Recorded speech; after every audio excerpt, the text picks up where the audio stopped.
자, 하나님의 말씀에 붙잡혀 사역하다. 자, 이 제목 가지고 말씀의 은혜를 나누도록 하겠습니다. 어제 날짜입니다. 국민일보 포토 카페에 실린 사진 한 장이에요. 제목이 뭐냐 하면 얼어붙은 한강입니다. 얼어붙은 한강. 사실 우리나라 대한민국은 지금 한강보다 더 심하게 얼었다. 그리고 얼어 있다. 이렇게 표현할 수밖에 없을 것 같습니다. 12.3 비상계엄 사태로 시작된 탄핵 정국에 이어서 정치, 경제, 사회문화, 국방, 교육에 이르기까지 모든 분야가 지금 얼어붙어 있죠.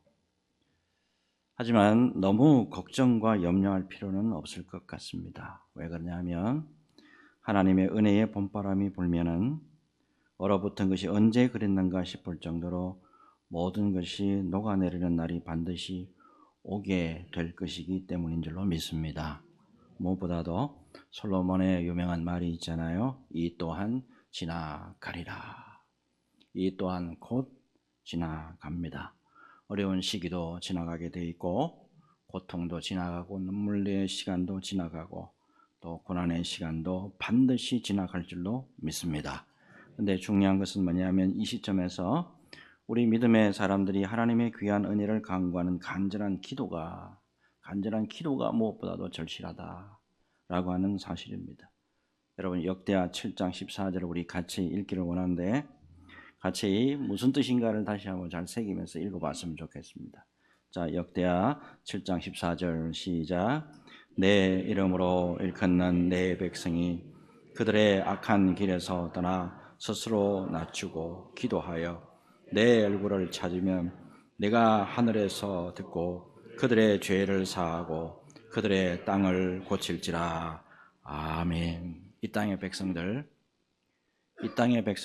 어느 누구를 막론하고 오로지 주님 앞에 겸손으로 낮추고 회개하며 그분의 얼굴을 구할 때 얼어붙은 모든 것이 녹아내리고 우리 주님의 풍성한 사랑과 자비가 역사하는 은혜가 있는 줄로 믿습니다.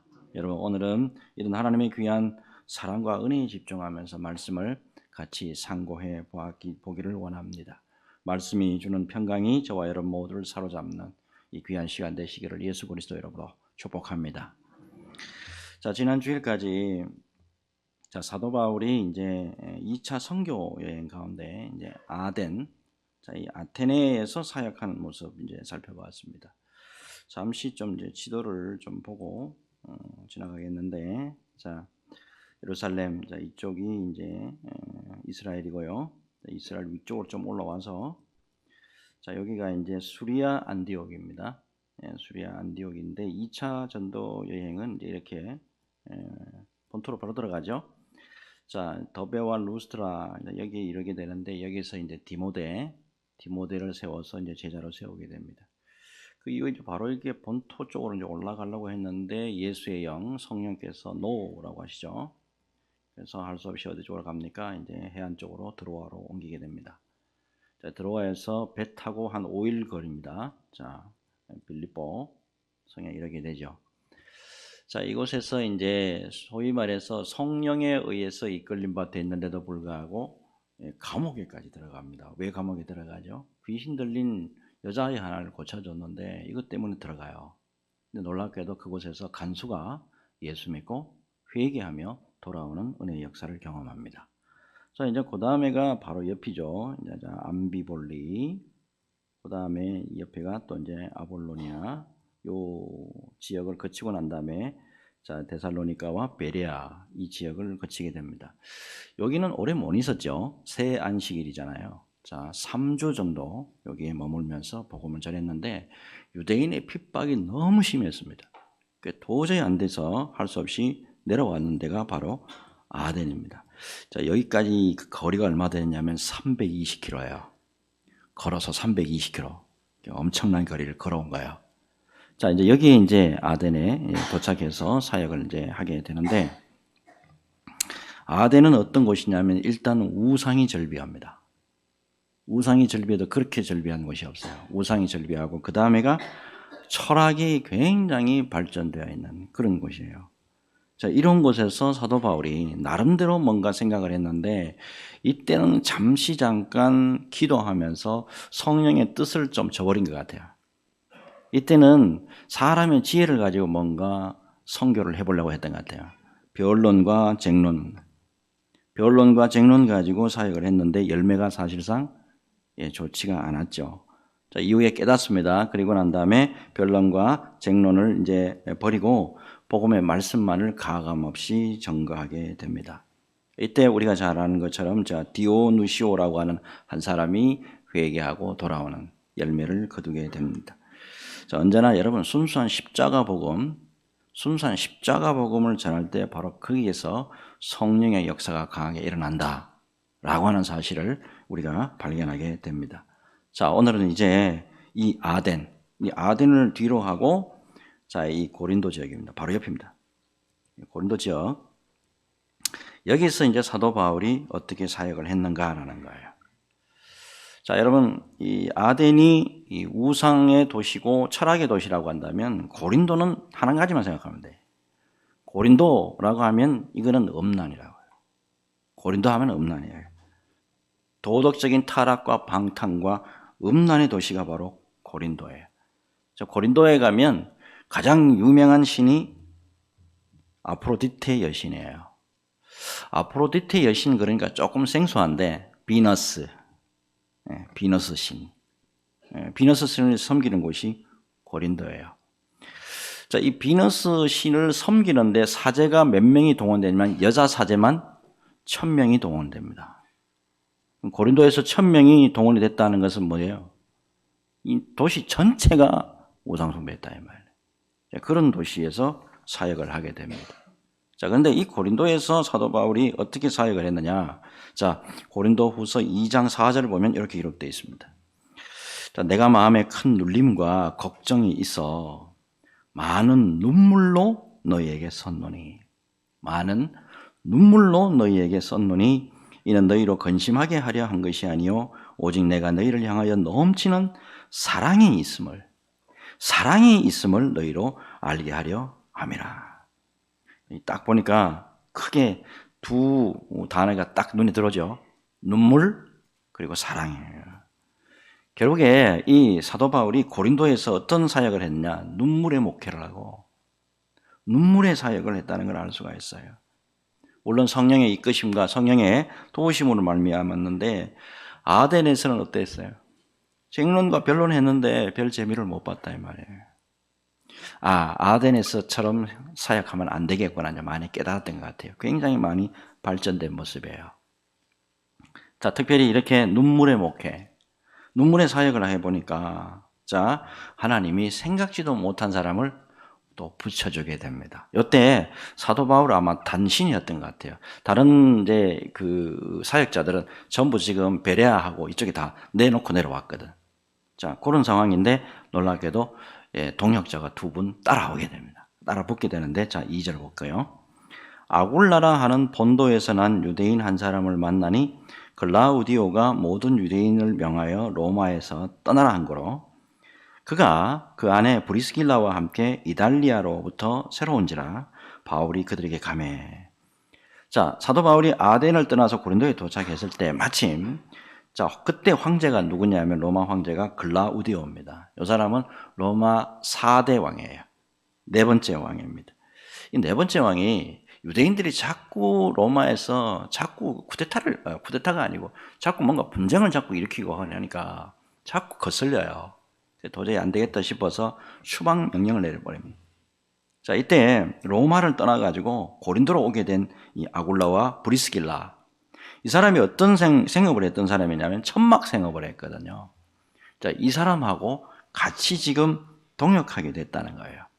자, 놀라운 것은 이 아굴라와 브리스길라. 오늘 기록에 의하면 크게 과연 이 사람이 어떤 역할을 했는지 잘 몰라요. 그런데 로마서 16장 3절과 4절을 보면 이 사람이 어떤 역할을 했는지 딱 눈에 들어옵니다. 자, 로마서 16장 3절 4절. 너희는 그리스도 예수 안에서 나의 동역자들인 브리스길라를 말해요. 아굴라에게 문안하라. 그들은 내 목숨을 위하여 자기들의 목까지도 내놓았나니. 나뿐 아니라 이방인의 모든 교회도 그들에게 감사하나니라. 사도 바울을 위해서 자기 목숨까지 낼 정도로 그렇게 믿음을 잘 지켜가는 그런 신실한 성도다라고 소개하고 있다 이 말입니다.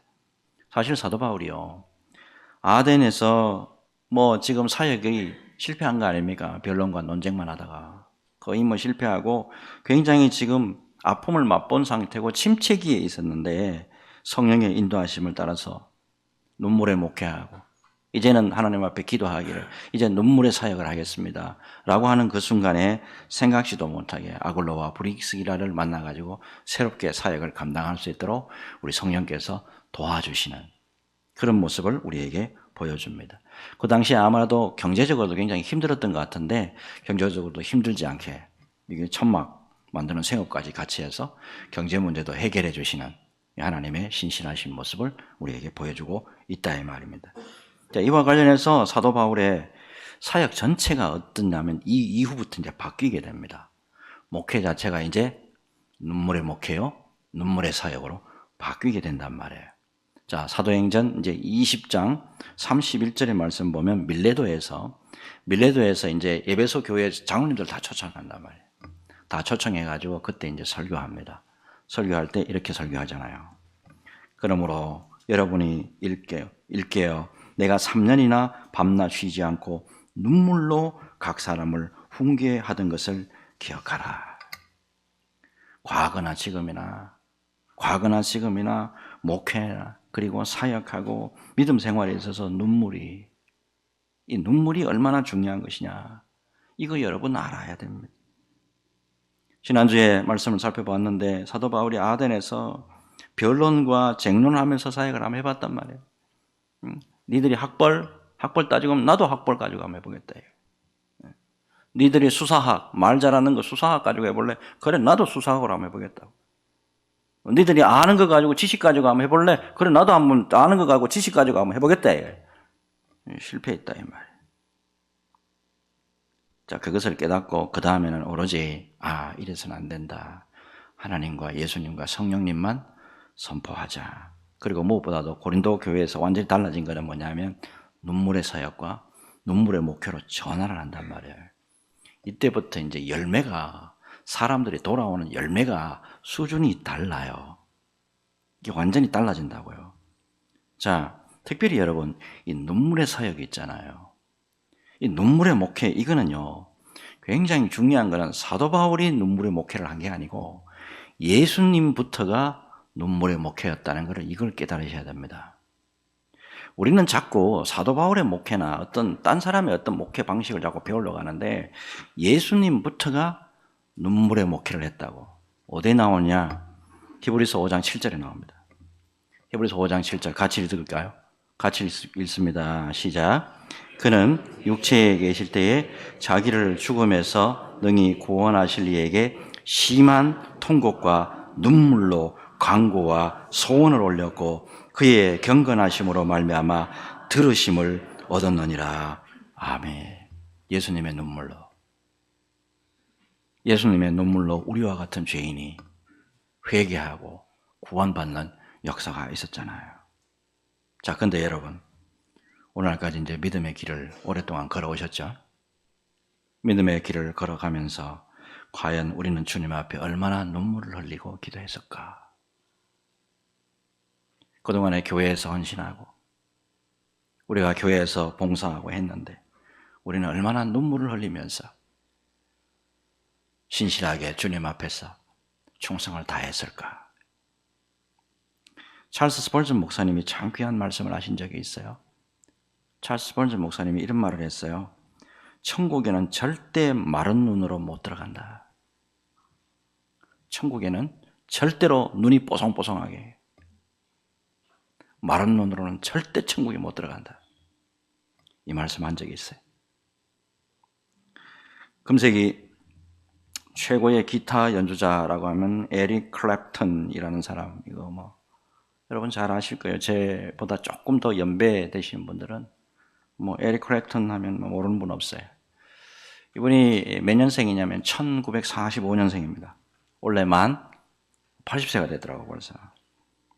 근데 이 사람이 말이에요. 한동안은 인생 전체가 정말이지 말도 많고 탈도 많았던, 말 많고 탈 많기로 유명한, 움직이면 하여튼 문제 생겨, 그런 인간이었다고.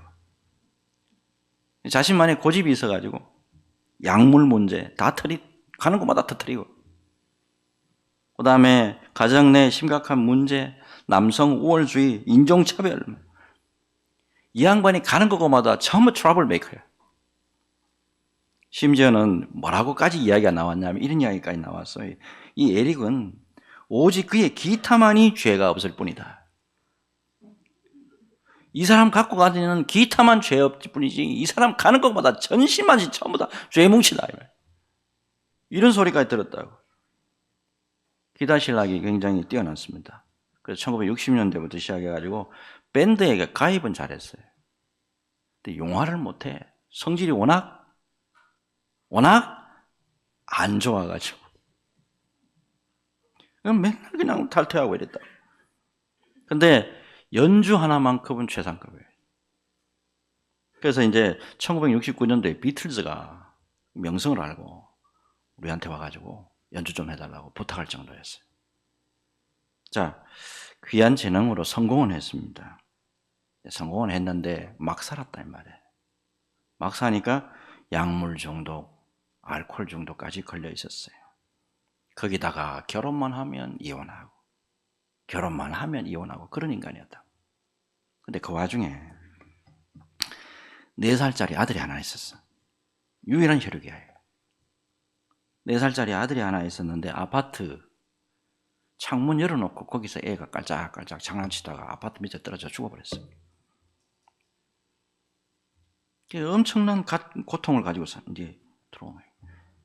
그 당시에 이제 지었던 소위 말하는 유명한 노래가 하나 있죠. Tears in Heaven. Would you know my name if I saw you in heaven? 유명한 노래 있어요. 자, 천국에서 나랑 꼭 만나자, 얘야. 천국에서 나랑 꼭 만나자, 얘야. 가사가 들어있어요. 절대적으로 자기 인생 마음대로 살았어요. 자기 깡다구가 있어가지고 자기 마음대로 막 고집대로 살았다.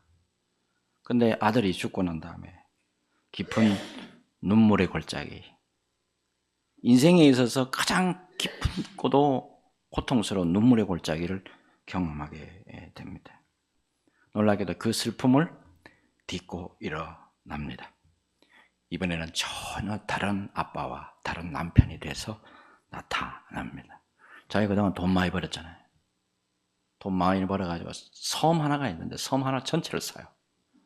섬 하나 전체를 사가지고 약물 중독, 알코올 중독자를 살리기 위해서 병원을 만들어요. 그 사람들 다 데리고 와가지고 고치고 회복시킨 일에 앞장서서 지금까지 일하고 있다 이 말입니다. 여러분, 믿음의 길을 가면서 주님께서 눈물의 골짜기로 우리를 내려보내실 때도 있습니다. 눈물의 골짜기. 여러분, 근데 눈물의 골짜기는 우리를 망치거나 우리를 쇠잔하게 하도록 하나님이 그런 의도에서 눈물의 골짜기로 우리를 내려보내시는 것은 아니다라는 것을 기억하실 필요가 있습니다. 여러분, 주님이 기뻐하시고 원하시는 작품을 만들기 위해서, 하나님이 기뻐하시는 작품, 예수님이 기뻐하시는 작품, 성령님이 기뻐하시는 그 작품을 만들기 위해서 때로는 우리를 눈물의 골짜기로 내려보낼 수도 있다라고 하는 사실입니다. 여러분 꼭 기억하시고 주님 앞에서 언제나 눈물의 귀한 은혜를 꼭 기억하시고 주님이 진정으로 기뻐하시는 삶을 살아가면서 끝까지 주님의 영광의 도구로 쓰임받는 저와 여러분들이 되어야 될 줄로 믿습니다. 이 믿음으로 굳건하게 세워지는 저와 여러분 모두가 되시기를 예수 그리스도 이름으로 축복합니다. 자, 다음 말씀 넘어가겠는데, 자, 이 5절도 굉장히 중요합니다. 자, 5절 말씀 잘 한번 볼게요. 실라와 디모데가 마게도냐로부터 내려오매 바울이 하나님의 말씀에 붙잡혀 유대인들에게 예수는 그리스도라 밝히 증언하니. 자, 앞에 말씀 봤는데 이 데살로니가와 이 베레아에서 사역을 할 때 유대인의 박해가 엄청 심했잖아요. 사실 여러분, 유대인들이 박해를 하고 유대인들이 사람 막 죽이려고 하지만 사실은 그 뒤 배경에는 사탄이 있는 거예요. 사탄이 있으니까 굉장히 힘든 거예요. 그래서 할 수 없이 실라와 디모데를 베레아에다가 남겨놔놓고 사도 바울만 빠져나온 것 같아요. 아덴을 거쳐서 지금 고린도에 지금 올 수밖에 없단 말이에요. 그런데 이제 좀 후에 실라와 디모데가 이제 고린도에 와가지고 사도 바울하고 일단 만나서 합류하게 됩니다. 자, 이렇게 되니까 이제 사도 바울이 이제 힘을 좀 얻게 돼가지고 하나님의 말씀에 붙들려가지고 하나님의 말씀에 붙들렸다. 이거는 뭐냐 하면 하나님의 예수님의 복음에 강하게 사로잡혀가지고 정말 죽을 똥 모르고 살 똥 모르고 열심히 사역하는 모습, 그 모습을 상상해 보시면 틀리지 않을 것 같습니다. 자, 근데 그렇게 하나님의 말씀에 사로잡혀가지고 예수님의 말씀에 사로잡혀가지고 사역을 했는데 결과는 어땠을까요? 기쁜 결과가 나고 좋은 결과가 나고 많은 사람들을 막 믿고 돌아오는 그런 은혜의 역사가 있었을까요? 6절입니다. 6절 보면 그들이 대적하여 비방하거늘. 그들이는 누굴까요? 유대인들이에요.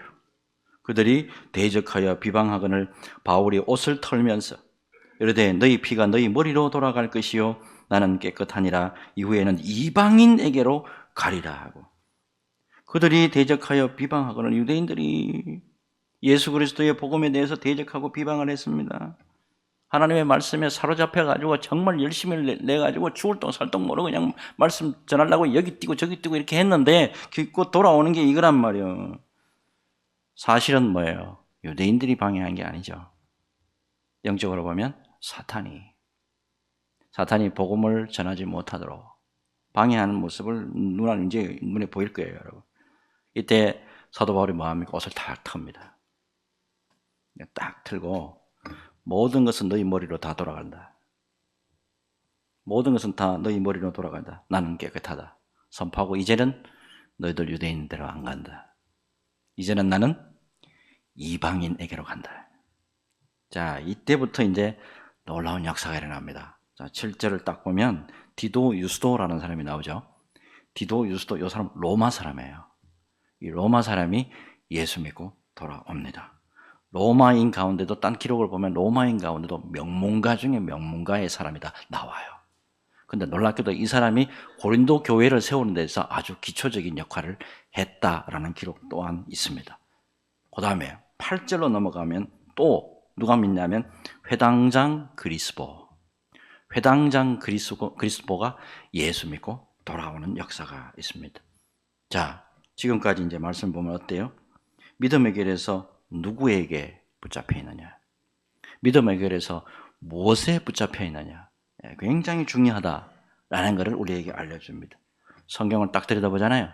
성경을 딱 들여다봤을 때 하나님 앞에 사로잡혀 있고 하나님 말씀에 사로잡혀 있을 때 이분들이 놀랍게 하나님에게 쓰임 받았다라는 기록들 비일비재하게 많습니다. 자, 아브라함의 경우 어떠죠? 아브라함의 경우, 자, 창세기 12장 1절과 2절 보면 여호와께서 아브라함에게 이르시되 너는 너의 고향과 친척과 아버지의 집을 떠나 내가 내게 보여줄 땅으로 가라. 내가 너로 큰 민족을 이루고 내게 복을 주고 내 이름을 창대하게 하리니 너는 복이 될지라. 4절. 이에 아브라함이 여호와의 말씀을 따라갔고 롯도 그와 함께 갔으며 아브라함이 하란을 떠날 때에 75세였더라. 하나님의 말씀에 붙들려서 하나님의 말씀에 붙들려서 순종하며 나갔던 아브라함. 자, 아브라함에서 이제 아브라함이 되죠. 믿음의 조상이 됩니다. 여러분, 아브라함이 아브라함으로 변했고 믿음의 조상이 됐다. 이거보다도 더 놀라운 사실은 뭐입니까? 예수 그리스도 메시아의 조상이 됐다는 거예요. 이거보다 더 위대한 게 어디 있어요? 그 다음에 한 사람 더 있죠? 구약의 왕 중에 가장 위대했던 왕이 누굽니까? 구약의 왕 중에 가장 위대하다. 다윗입니다. 평생 하나님 말씀에 붙들려 있던 사람이에요. 항상 고백하기를 하나님만이 나의 소망입니다. 여호와만이 나의 소망입니다. 항상 고백했잖아요. 시편 39편 7절에 주여 이제 내가 무엇을 바라리요 나의 소망은 주께 있나이다. 아멘입니까? 하나님의 말씀에 사로잡혔고 평생 하나님을 소망으로만 쳐다봤던 다윗에게 그 인생이 바로 승리의 인생이고 축복의 인생이 될 수 있단 말이에요. 잘 보십시오. 다윗의 그 믿음을 보시고, 다윗의 그 믿음의 혈통을 통해서 예수님이 아브라함과 다윗의 자손 예수 그리스도의 세계라. 여러분, 그런 믿음을 따라서 예수님이 이 땅에 오셨고 우리를 구원해 주시는 역사가 있었다라고 하는 사실입니다. 여러분, 특별히 이제 오늘 본문으로 돌아와가지고 예수 그리스도의 말씀에 붙잡혀가지고 끝까지 믿음에서 승리했던 사도 바울의 인생이 어때요? 짧은 인생을 살고 순교하는 인생을 살았지만 이 사람은 절대로 후회하는 인생이 아니었다. 이게 굉장히 중요합니다. 후회하지 않는 인생이에요. 맨 마지막 그의 서신 어떻게 되어 있죠? 디모데후서 4장 7절과 8절, 나는 선한 싸움을 싸우고 나의 달려야 할 길을 마치고 믿음을 지켰으니 이제 후로는 나를 위하여 의의 면류관이 예비되었으므로 주 곧 의로우신 재판장이 그날이 내게 주실 것이며 내게만 아니라 주의 나타나심을 사모하는 모든 자에게 도니라. 여러분, 오늘날에 보세요. 대통령, 국무총리, 장성들 많이 나왔죠. 군 장성들. 별 4개, 별 3개. 청문회 자리에 앉아 있으니까 그 사람들 어때요? 힘 있습니까? 힘 하나도 없어. 병장보다도 못해. 왜 그러죠? 세상 권세 따라가고, 세상 권력 따라가고, 세상의 부 따라가고, 세상 명예 따라갔을 때 치명적인 최후의 결과가 어떻게 됐는가? 답을 주고 있는 거예요. 인생 다 살고 난 다음에 후회하는 인생이 아니고 하나님의 말씀에 사로잡혀 있고 하나님에 사로잡혀 있고 예수님에게 사로잡혀 있을 때 절대로 후회하지 않는 인생 살아갈 수 있는 줄로 믿습니다. 무엇보다도 이 믿음 가지고 믿음 생활 잘 감당해서 주님 옆에 영광 올려드리는 수원소망교회 성도들 다 되시기를 예수 그리스도 이름으로 축복합니다. 축복합니다. 마지막으로 자 9절과 10절인데 여러분, 사역을 감당하고 믿음 생활을 하는데 반드시 이런 역사가 있어야 돼. 9절 10절 같이 읽습니다. 같이 읽습니다. 시작. 밤에 주께서 환상 가운데 바울에게 말씀하시되 두려워하지 말며 침묵하지 말고 말하라. 내가 너와 함께 있음에 어떤 사람도 너를 대적하여 해롭게 할 자가 없을 것이니 이는 이 성중에 내 백성이 많음이라 하시더라. 아멘. 아데네스의 선교 실패. 그 다음에 고린도 여기 와가지고 선교가 열매는 있기는 하지만 유대인들이 비방하고 비판하고 죽이려고 합니다.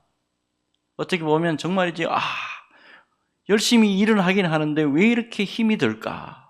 힘이 쫙 빠지기도 하고 낭망되기도 하고 실망되기도 하는데 그때 밤에 예수님이 직접 나타나 주신단 말이에요.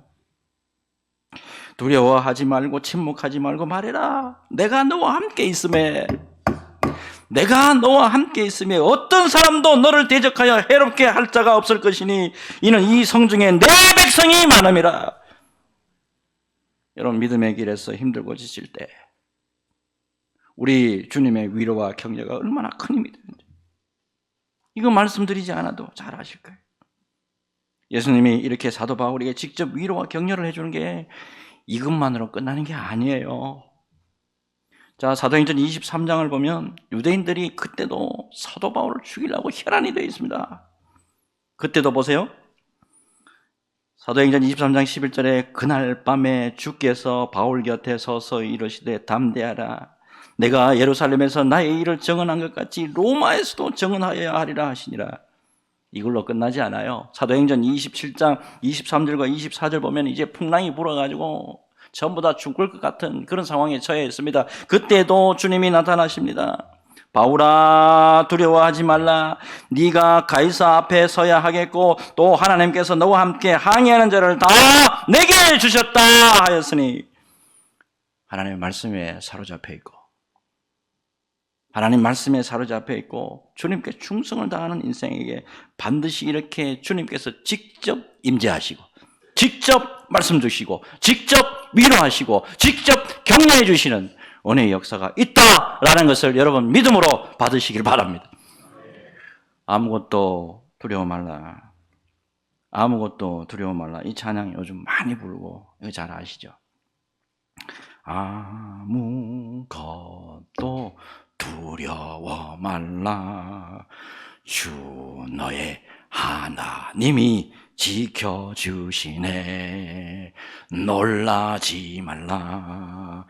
겁내지 말라. 주님 나를 지켜주시네. 이 곡의 원작자가 누굴까요? 이 곡의 원작자가 제주대학교 교수님이에요. 이분이 1992년도에 군대를 가는데, 군대 가려니까 너무 무서운 거야. 군대 가는데 너무 무서워가지고 있는 가운데 갑자기 악상이 하나 떠오르는 거예요. 30분 만에 작곡했답니다. 여자가. 자, 여러분, 수많은 10년 가운데 그때 30분 만에 하나님께서 주신 영감 가지고 작곡을 했는데 수많은 사람들에게 평안과 위로를 주잖아요. 여러분, 사실 그저 군대뿐만 아니죠. 새로운 삶의 어떤 특수한 상황에 처하게 될 때 우리는 두려워합니다. 그리고 어때요? 익숙하지 못한 상황에 놓이고 또 갑자기 병마가, 생각지도 못한 병마가 왔을 때 두려움이 와요, 안 와요? 두려움이 오잖아요.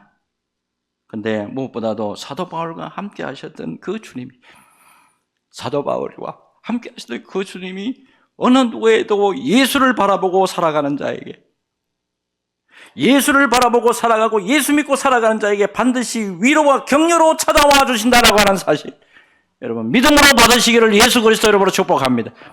자, 무엇보다도 오늘 이 찬양을 다시 한번 보자고요. 아무것도 두려워 말라. 주 나의 하나님이 지켜주시네. 놀라지 말라. 겁내지 말라. 주님 나를 지켜주시네. 아무것도 두려워 말라. 주 나의 하나님이 지켜주시네. 놀라지 말라. 겁내지 말라. 주님 나를 지켜주시네. 내 마음이 힘에 겨워 지칠지라도 주님 나를 지켜주시네. 세상의 험한 풍파 몰아칠 때도 주님 나를 지켜주시네. 주님은 나의 산성, 주님은 나의 요새, 주님은 나의 소망, 나의 힘이 되신 여호와. 아멘입니까? 아멘입니까? 말씀에 붙잡혀 사는 인생, 예수에 붙들려 사는 인생에게 하나님이 언제나 함께 하시고 위로와 격려로 끝까지 우리와 동행해 주실 줄로 믿습니다. 이 믿음 가지고 끝까지 주님과 함께 승리하는 저와 여러분 모두가 되시기를 예수 그리스도 이름으로 축복합니다. 축복합니다. 기도합니다. 주님,